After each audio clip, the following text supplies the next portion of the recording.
Canadian Geographic asked me to talk about my favorite place in Canada for their Our Country series, and I have traveled to a lot of places in this country, from east to west, in the summer and in the winter, through mountains, glaciers, and ocean shores. But there's one place that I visited recently that was so unexpectedly charming and kind of reinforced for me the value of letting go, traveling solo, and appreciating what we have right here in Canada. It's on the East Coast. It's not very exotic. It's Moncton. Moncton, I know, of all the places I could talk about, today I'm going to tell you about why Moncton was special to me. A few months ago I decided to take a solo vacation. Moncton is just a short, inexpensive flight from Toronto. When I told people I was going there, they were like, why would you go to Moncton? But that just made me want to visit it more. It made me want to find something there. Ladies and gentlemen, we have arrived in Moncton and the local time is approximately 20 minutes past 12 noon. Moncton is a city in New Brunswick. It's a university town. It's English and French speaking. Its most popular tourist attraction is probably Magnetic Hill, but I don't think people think of Moncton as a tourist destination. It's more of an in-between, somewhere that you stop on your way to Charlottetown or to Halifax. I hadn't done much planning. I'm really not a planner at all. I just wanted to see what would happen once I got there. I'm really lucky that anywhere I go, I can meet someone who watches my YouTube videos, and these people become my local guides. In Moncton, I met up with Lise, super sweet, very gracious, and very proud to be from New Brunswick. All the locals that I met in Moncton were really kind, and I think that's something we tend to overlook about the East Coast. It's got some of the most friendly people I've met in my travels. So the first reason you need to get out to Moncton is the food. Let me tell you, I love seafood. In fact, I had just come back from a trip through the Mediterranean with Quirky. I had calamari every day, but does anyone do seafood like the East Coast of Canada? I went to a gastropub called Tide and Boar. They had oysters, mussels, scallops, lobster. I'm salivating just thinking about it. There was another restaurant we went to called Catch 22. Amazing food, very friendly service. The food is fresh, local, inventive, and without any of the pretension that you can often find in bigger cities. Which leads me to the next reason to visit Moncton. Smaller cities have all these quirky things. There's a laundromat that they turned into a cafe. There's the CBC, our national public broadcaster, in the same building as a supermarket. Donair chips. Actually just kind of tastes like a burnt potato. And there's a famous river that they've affectionately dubbed the Chocolate River.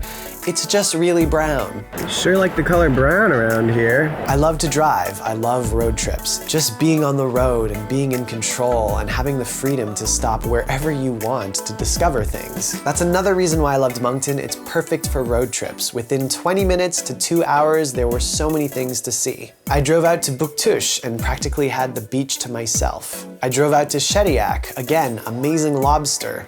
Giant lobster. The world's biggest. And one of the most beautiful sunsets I'd ever seen. But what made me really fall in love with Moncton and the surrounding area was being able to observe the tide. I drove out to Hopewell Rocks, which is just on the upper reaches of the Bay of Fundy. It's a beautiful spot where you can observe the ocean coming in and going out every day. And you can actually walk on the ocean floor. I had never done that before. I'm walking on the ocean floor. This is ridiculous. It was really weird to be able to walk where just a few hours prior there had been the ocean. At times it felt like I was on another planet. I've become fascinated with the tide ever since that trip. All right, I'm kind of trapped on some rocks, but it's beautiful at least. I'm literally waiting for the ocean to move that way so I can walk. It's great. Everything's great. There was one moment when I was completely alone and I stepped a bit too far out onto the ocean floor and my foot sank and I got stuck.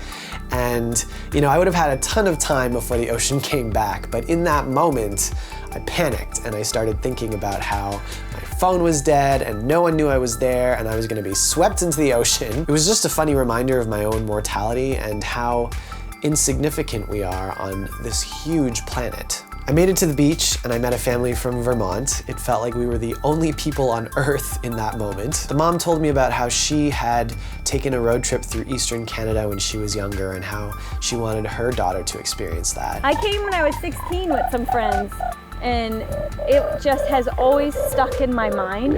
And I was like, I want to go back so bad. So finally this year we could do it. In that moment, I just felt really proud to be Canadian, to be from such a beautiful country, to be a traveler, to be someone who could just strike up a conversation with random people, because I don't think we do enough of that these days. Awesome, Cool, man. thanks, Andrew. Thanks so Okay, much. enjoy your trip. You too.